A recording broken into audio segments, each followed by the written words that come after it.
All right, guys, welcome back to Library Day. So we're going to be doing things a little bit differently. Again, that's kind of like the theme of the year. Even though I couldn't be with you guys to do a live book talk session, I still wanted to share with you some awesome books that I think you would like. Let's go ahead and get started. If any of these books look good to you, then you can come on down to the library and check them out. I'll also try to include some links to book trailers as well, so you can watch those too. So this book is a book that was actually recommended to me last year by a seventh grader, and it's called Delirium by Lauren Oliver. This book is interesting. If you know me, you know that I don't read a lot of romance, but I read this over the summer because why not? What else am I doing during lockdown? And so I read this, and it's about this futuristic society where love, the concept of loving another person, is seen as a disease. And so what this futuristic government does to cure its citizens of this disease, of this plague, is they remove their ability to love, which means on their 17th birthday, everyone undergoes a surgery where a portion of your brain is literally removed so that you can no longer feel love, because I guess whatever part of the brain they're taking out, that's the stuff that makes you love. So this is about a girl, and her birthday is coming up. It's almost time for her procedure to take place, and she meets a boy. And so all of a sudden, everything that she ever knew about her life and her world and her thoughts about love, they're all thrown up into the air. They're all thrown into question because now she's experiencing love for the first time. So if you want to read about Lena and her love story, then you can check out Delirium. So this book is called Noggin by John Corey Whaley. And guys, this is a weird one. It's about a kid named Travis Coates, and he is a teenager, but he has found out that he has a cancer that's attacking his entire body, and there is no cure for this cancer. But a doctor approaches him with the idea of undergoing this experimental surgery that no one knows if it'll work. It's never really been attempted before. But he's like, if this could give me a chance in life at some point, why not, right? Let's go for it. So Travis undergoes this surgery where, and this is where it gets weird, they remove Travis's head because that's the only healthy part remaining to him, and they freeze it for several years until technology has advanced enough for them to be able to reattach his head to a healthy body.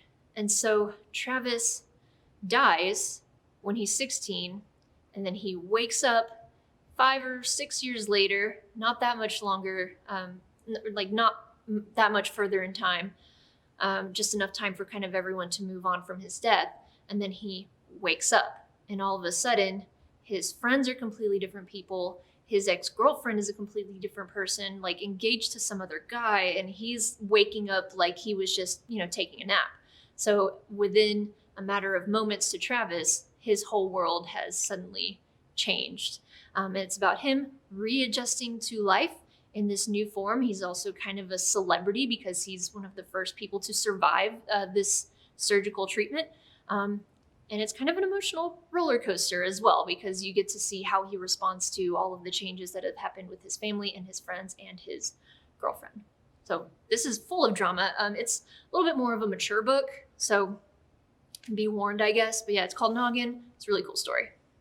So this story is an interesting one, and it's called Bloom by Kenneth Oppel.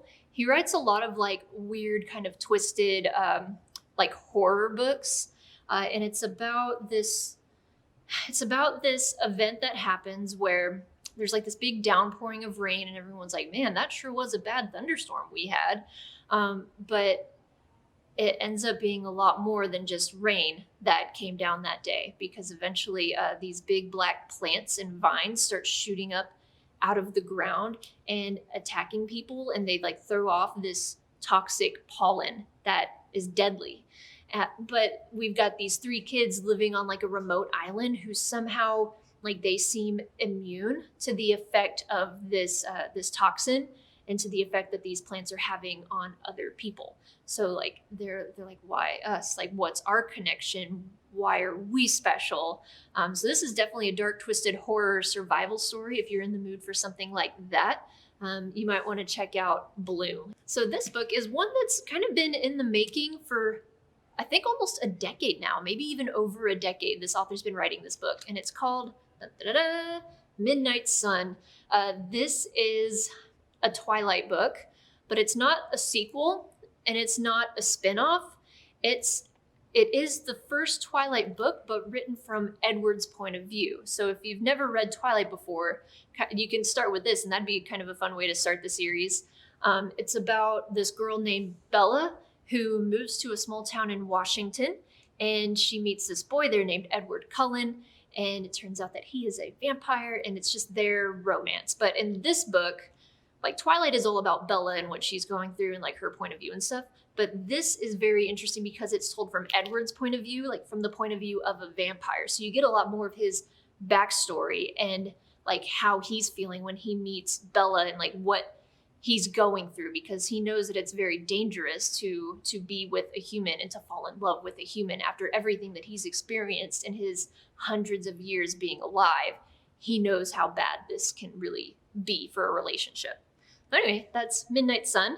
It's got kind of a cover that makes me uncomfortable for some reason. Like it's just a pomegranate, right? But I don't know. So that's Midnight Sun.